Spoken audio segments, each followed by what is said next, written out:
Welcome to English 7 Days. In this video, we are going to learn English with a special technique called shadowing. This is one of the best ways to improve your pronunciation and fluency. Here's how it works: you listen and repeat immediately after me, trying to copy my voice, rhythm, and intonation. This helps your brain think directly in English, without translating. I will speak slowly, and you will always have time to understand each word. But remember, practice makes perfect. In today's story, we'll follow a young Brazilian woman on her first trip to California. Through her journey, you will learn new words and expressions in a fun and natural way. Are you ready to start? Let's go! After years of dreaming about it, I finally stepped off the plane in Los Angeles. The air was warm. The airport was buzzing with people.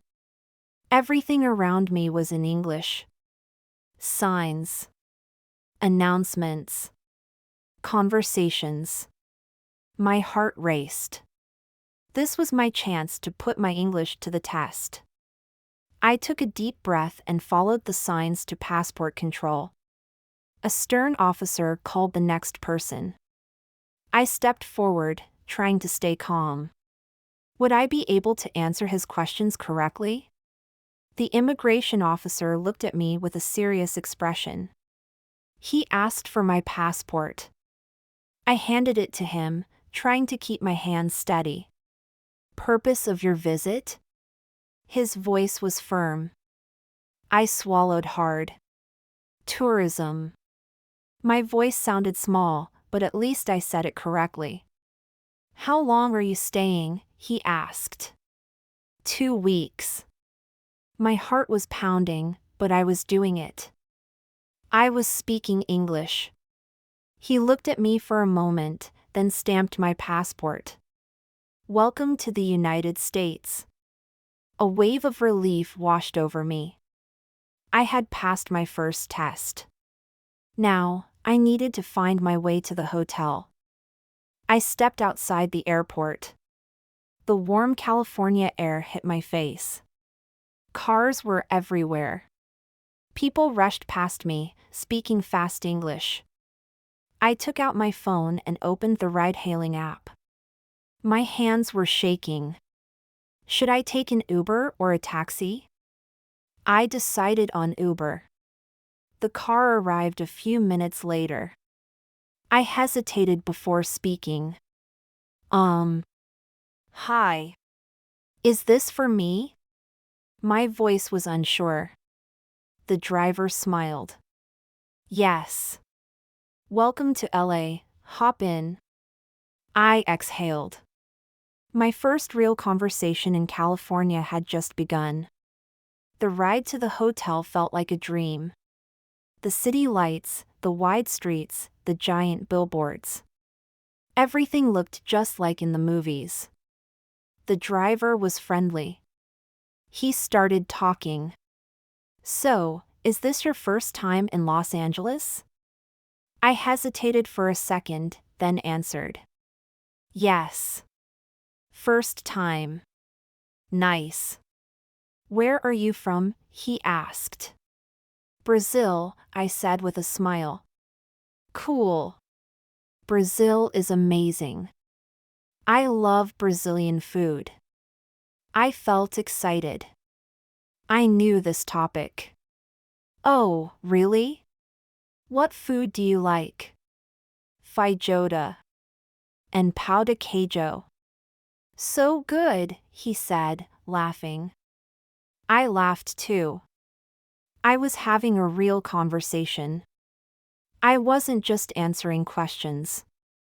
I was talking. Soon, we arrived at my hotel. I checked in at the front desk, using my best English.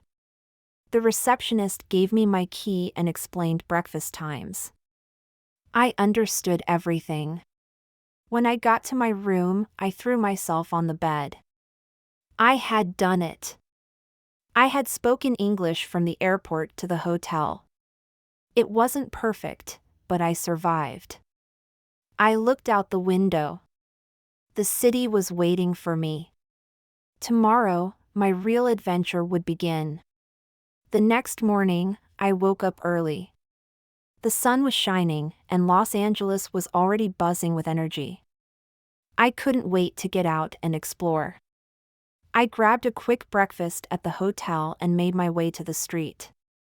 The city felt so alive. People were walking, cars were honking, and I could see the famous Hollywood sign in the distance. I decided to take a walk around the area. As I strolled, I passed a small cafe. The smell of coffee filled the air. I stopped and went inside. "Hi, can I get a coffee, please?" I asked in my best English. The barista smiled and nodded. "Sure. What kind of coffee would you like?" "Just regular coffee, please," I said, trying to keep it simple. She handed me a cup, and I smiled back. "Thank you." I sat down by the window and looked out at the busy street. It was amazing to think that I was really here, in Los Angeles, living my dream. I spent the rest of the day walking around, seeing all the sights.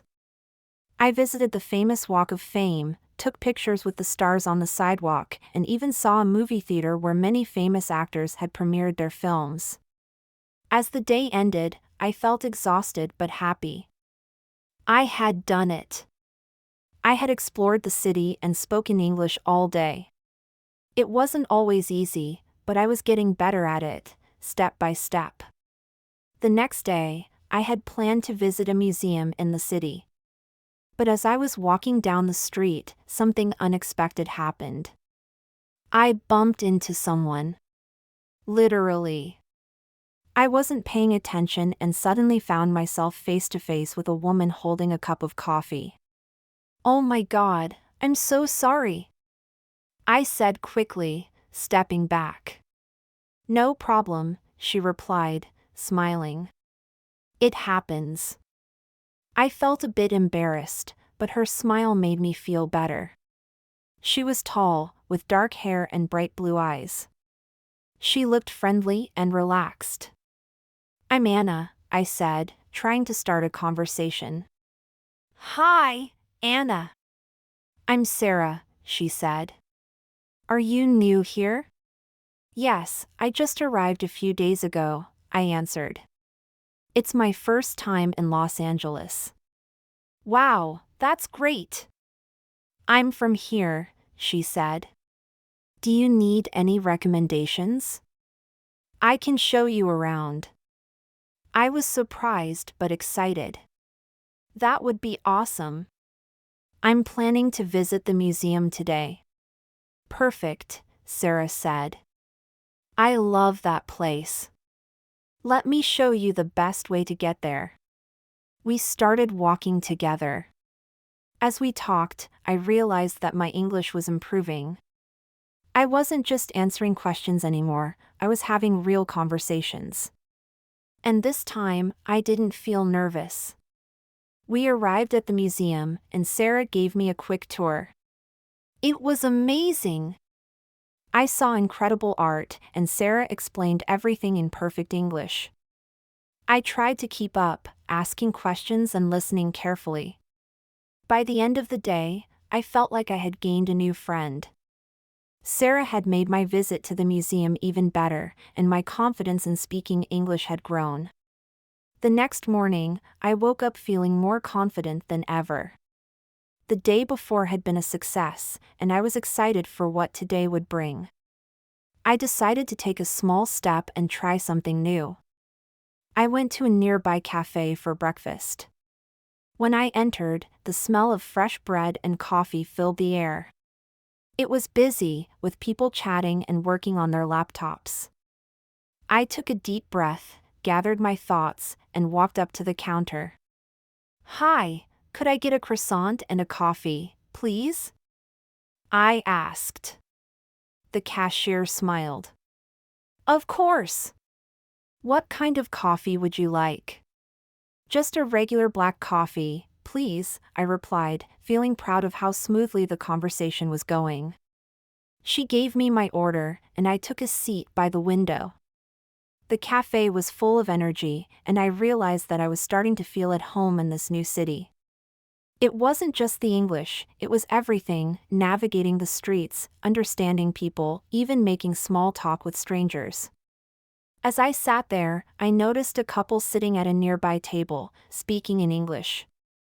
They were laughing, and their conversation was easy to follow. I decided to challenge myself and listen carefully to their conversation, picking up as many words and phrases as I could. By the time I finished my breakfast, I had learned a few new expressions and felt even more confident with my English. It was just a small step, but every little challenge was bringing me closer to mastering the language.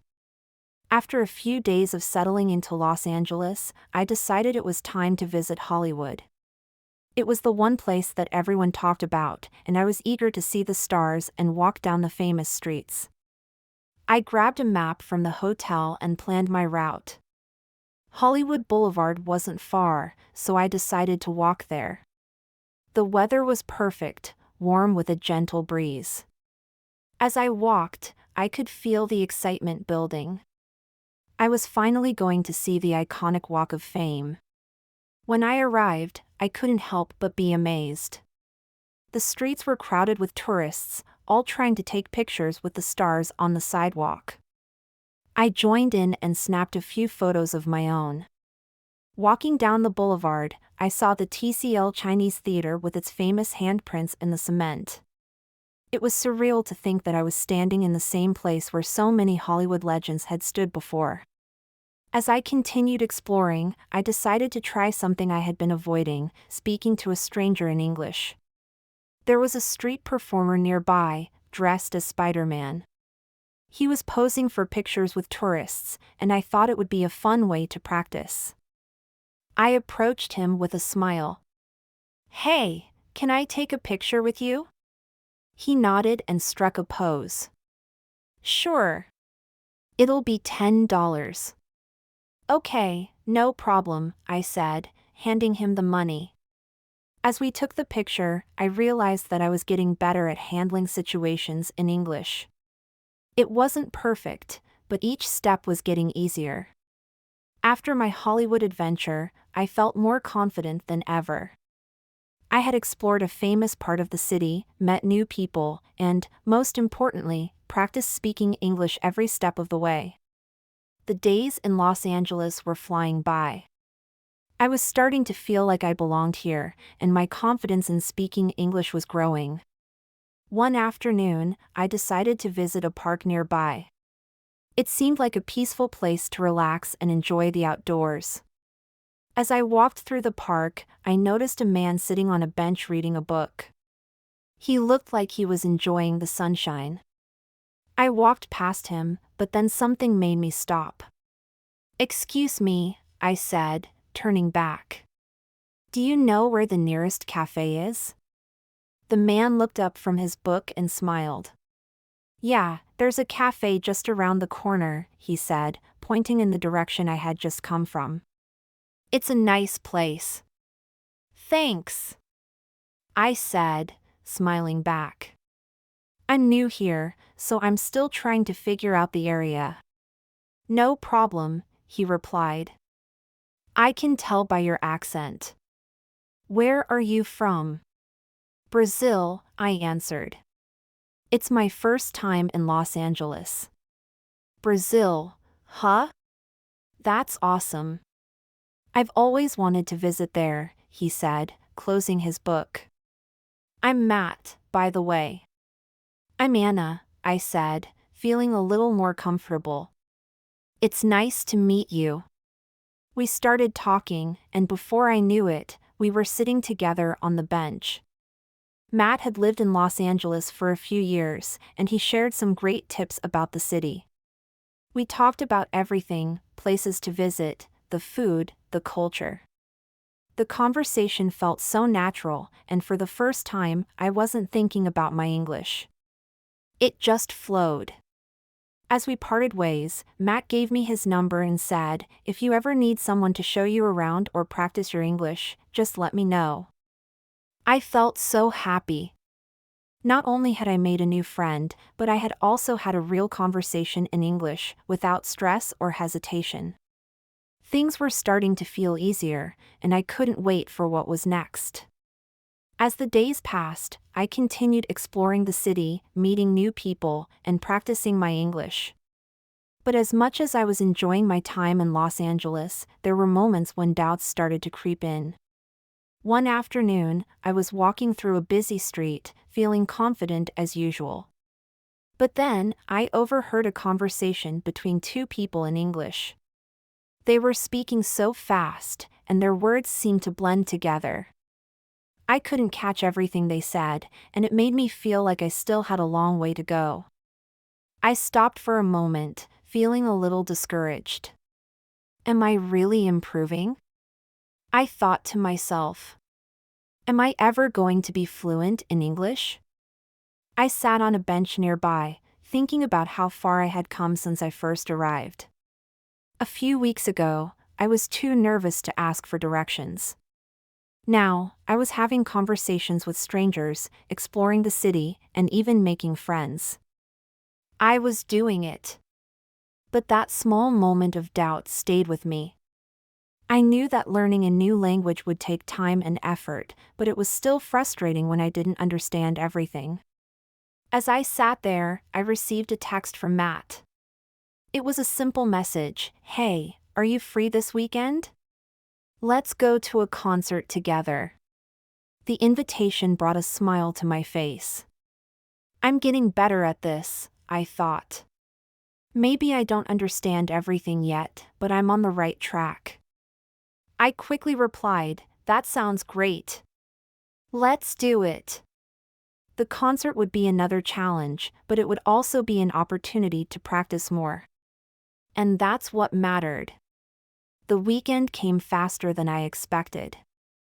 I was both excited and nervous for the concert with Matt. It was another opportunity to practice my English, but this time, I would be surrounded by music, a loud crowd, and a lot of people speaking quickly. When I arrived at the venue, the atmosphere was electric. The music was already playing, and people were dancing and chatting excitedly. I found Matt near the entrance, and he waved at me. "Hey, Anna. Ready for the show?" he asked with a grin. "Definitely," I said, smiling back. "Let's do this." The concert was amazing, and I was completely immersed in the experience. Matt and I talked in between songs, and even though some of the conversations were a bit fast, I was able to follow along. It wasn't perfect, but it was progress. At one point, Matt turned to me and said, "You've come so far, Anna. I remember when you first arrived. You were so nervous to speak, but now you're just talking like it's nothing." I smiled, feeling proud of how far I'd come. "Thanks, Matt. It hasn't been easy, but I'm getting there." As the night came to an end, I realized how much I had grown. Not just in English, but in my confidence. I had traveled to a new city, faced my fears, and learned that mistakes were part of the journey. The language didn't have to be perfect, the most important thing was that I kept trying. As I left the concert, I looked up at the Los Angeles skyline. The city felt a little more like home now. And I knew that no matter what challenges came my way, I was ready to face them, one word at a time. Thank you for practicing your English with me today. In this video, we talked about Anna's journey as she ventured into Los Angeles and faced her fears to learn English. Remember, you can watch this video as many times as you want to reinforce your learning. Believe in yourself. Every small step you take is big progress. Don't give up. With dedication and practice, you will reach your goals. Subscribe to the channel for more stories and turn on notifications to receive the next English learning adventures. Let's keep moving forward together on this journey of growth.